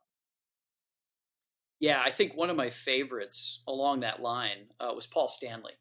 who, as a kid in Detroit, you can't avoid Kiss. I mean, everybody's a member of the Kiss Army when you're in 1978 and you got the bell-bottom jeans and everything. But here's Paul Stanley, many years down the road, and he's just the most gracious guy. He's actually super enthusiastic to come and be a part of the camp. It's not something he has to do. It's something that he's just really pleased to be there. And he in the film, he actually gives this really kind of sort of heartfelt talk about the future and why things are important, and talking about the next generation and sharing these things. And it's all real. He's very, very warm guy, very, very concerned for sharing and putting stuff out there. There were so many people that I got to meet. Lou Graham was incredibly gracious, and we did a longer interview that I wish I could add on the maybe we'll have the Blu-ray extras for that. But I talked about listening to Foreigner when we used to go skiing in my hometown in Detroit, and then he just waxed nostalgic about how much he loved Detroit and playing there and everything. And it's just some other level to get to really talk to these guys and realize that they're just working guys. They happen to get paid well for what they do, and they get a lot of adulation, but it's work, and they want to know that people appreciate them. And this is kind of one way to get close to the fans and actually not just close, but really right in the room and play with them. Yeah, it's something else. Two things I did want to make mention of real quickly. One, with respect to Fish Off and that practical joke that Joe Walsh orchestrated, is it was priceless because you also have the footage of it, which is amazing. It's the way it's edited together between the actual archival footage and their recollection of it is just a beautiful piece of filmmaking. And I want to know how that magic happened, but I also want to just underline a great line based on what you and Tim were just talking about from Gene Simmons, where Gene Simmons says at a certain point, if any of us were on The Voice, do you think would we even get on The Voice? And I thought, that really speaks to the whole point of what's going on here, which is these are self-made people, and they don't care if somebody says you're no good, you'll never make it, that your hair is too long, your voice isn't good enough. They relate to all of that naysaying that these campers have heard in their lives. They don't care because they just plowed through anyway, and they built a career whether or not anybody told them they couldn't. And that was inspiring to me. That just says anybody can make it, and we can all stand on each other's shoulders. And I thought that was a beautiful thing. Yeah, there's a reason that quote is in the trailer too, because I think we wanted to point out that the accessibility of this, and we're in that age of auto tune and your instant star because you got on TV and you blew the crowd away. That's not the course of a lot of classic rock bands for sure from that era that many of these musicians are from. It was playing in the garage and gradually building up at the local crappy bar, and then somebody notices you and maybe you get a side gig with a bigger band, and most of them had paid those dues. There was no instant fame really for very many of these folks back in the day. And also, if you think about how wild and experimental some of this stuff was, even when you think of dinosaur rock and it's so predictable, it kind of wasn't. I mean, people would play in the studio and they would try things, and there was a lot of a sense of anything is possible now that we're just playing around. Also, fairly altered states of consciousness as they were going through this. And that freedom, that kind of like, let's break some boundaries.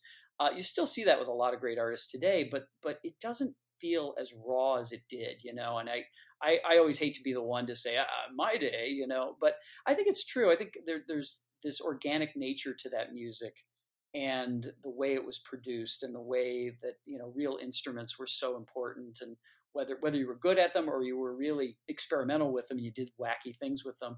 That was kind of the tale of the tape in those days. And also the attitude, the rock attitude, which arguably there are all kinds of issues and flaws with it too, but there's a certain persona that you adopt as a rock and roller in the classic sense, and that's part of what rock camp is. And there's a brief moment in the film that's one of my favorite things, is one of the older female mentors, the camp counselors we call them, who had played in all these like punk and heavy metal bands, and she's showing this group of young girls how to have rock and roll attitude, how to stand and how to put your instrument across you and how to hit the notes, not just how to play. and hit the right notes, but how to have stage presence and how to like come out there and be bold and be this brash persona that sort of rock and roll demands, you know. Yeah. And it's just such a sweet moment because these girls are getting training in confidence more than competence, and that's it's really something to watch All of which because can be so taken much. back with them into the rest of their lives, no matter what they're doing. So whether it's giving that meeting, at the down at the corporation, or whatever it is, being a doctor, being a surgeon, you rock that stuff. Is what you do, and they know how to rock it. No, whether it's it requires the instrument or not. It's just really a fantastic movie, Doug, and it really felt good to watch it now in the midst of everything that's sort of like going on, and to know that um, people are out there doing the things that they do, and it really comes out in an amazing, fantastic kind of way. Yeah, I appreciate that sense of the why it's coming out now. I mean, obviously it came out now because we got it done, but also the timing is surprisingly appropriate, I think, for something like this because it's so aspirational. You know, it's a film. First of all, it allows you to escape like rock and roll does. You know, for a little while, you can pretend you're the greatest star in the world up on the stage, and you've got screaming fans, and it's aspirational in that we'll be back. You know, we're going to come back and right now, we can't have rock camp in that sense, but it will come back. And music being performed live will come back, and people will start, playing in their garage bands. I'm sure a lot of people are recording cool stuff right now, but that experience of being in the room and just rocking out again will come back. And this film, I hope, is kind of that front end of anticipating this new era where we get our stuff back, and we get to go back and do the things we love. Well, it has been pointed out that there's a reason why World War One and the 1918 pandemic was followed by the Roaring Twenties, and I think you're right. I think we're due for another Roaring Twenties. Maybe not exactly all the same ways, but I think people want that aspirational thing. I think you don't know what you've got till it's gone, and now people have had a taste of how much they really love all this stuff and the things they took for granted. And I think you're absolutely spot on right. Let me ask you one thing just to kind of wrap out. Were you editing this film primarily during COVID and lockdown? Uh, this was edited over such a long period of time, and a lot of it, I'll give a great shout out to my co-conspirator on a lot of this film, Renee Barron, who did a ton of editing on this. I was very happy to let another voice really kind of shape a lot of the stories once we had the material in and we were dealing with all the archive. But fortunately, no, most of it was done pre-COVID. Okay. The shooting certainly was, and Yeah. we were so lucky that we captured actually the last rock camps before COVID. The Okay. last one I went to was in Las Vegas in December before COVID broke out, I think, and that Wow. was one of the most fun times we had.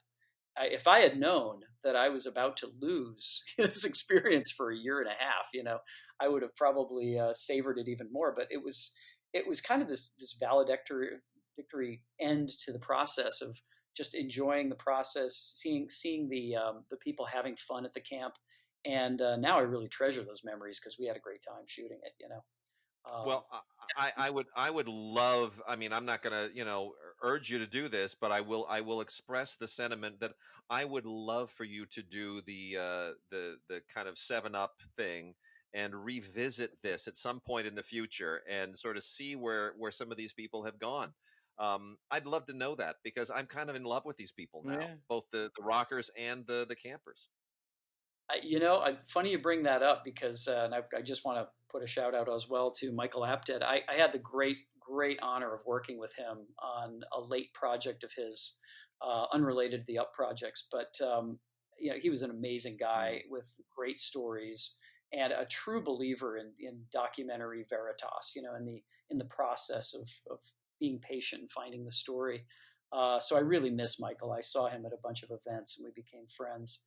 But yeah, let's just say things have been discussed about the Outstanding. Great. future of rock camp in many forms. So we will see what happens next. Tim, you have any final No, thoughts? well, just praise is all that I have left, and outstanding work. Everyone, see this, and how is it presenting in the world at the moment, Doug? Yeah, well, there's several layers to this, but the most exciting right now is that you all in this great audience can help your local theater by watching a digital screening of Rock Camp, and you can find out where it's playing in your local indie theaters. There are these digital screenings that you can just pay a ticket price and watch it with your family and friends.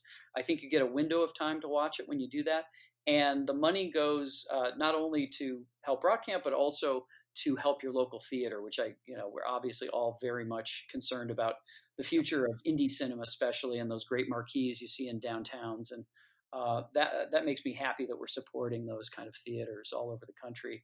So if you go to www.rockcampthemovie.com, there's a complete guide. There's a ticket purchase site. And again, you can find your local theater if you want to and purchase it from them, and they'll get proceeds from that, which is great. So not Uh, unlike the Lindley's virtual theater or something like that. exactly. Okay, In fact, I think Lemley's is running us. okay. So that's one of the many. Yeah. And, like my hometown of Detroit, there's a wonderful independent cinema called Cinema Detroit that's running it right now. And I'm just very grateful that in any way we could help them and send a little funding that way. Sweet. That's great.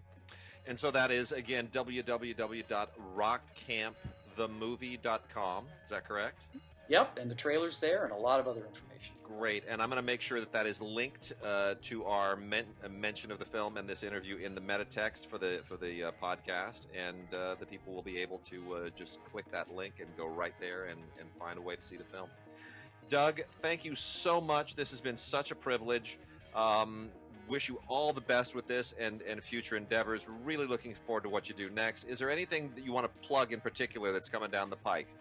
Oh boy! Well, I mean, to keep in the amazing music genre, definitely everybody should check out Mr. Soul, which I was proudly a co-producer with Melissa Hayslip. Who there's another case of a film that took a decade to really come to fruit, but what an amazing ride that is! I love that movie. I was part of the IDA, the Documentary Association, and it was just fantastic. Loved being able to support that film. Yeah, well, we're hoping a lot of people get to see it, and everybody really will soon, because it's going to be the big Independent Lens PBS event film in February during African American History Month. So we're so excited to roll this out to the world. But it is also in digital cinemas right now. I think it's MrSoulTheMovie.com. And that's another one that will make you feel better about being alive now, and we'll show you a lot of the history of where we were and where we should be going. Yeah, outstanding. Doug Blush, it has been a privilege to have you on the podcast. Wish you all the best with it. Tim and I will sign off now, and we encourage all of our listeners to go to the site www.rockcampthemovie.com. Find where you can support your local theater and support the film. The film is Rock Camp, and it will set your heart it'll set your heart aflame in the rockiest possible way as we come to the end of this pandemic, and it'll give us it's just a wonderful shot in the arm for what comes next. Thank you, Doug. Well, guys, thank you so much. Rock on, everybody. Thank you.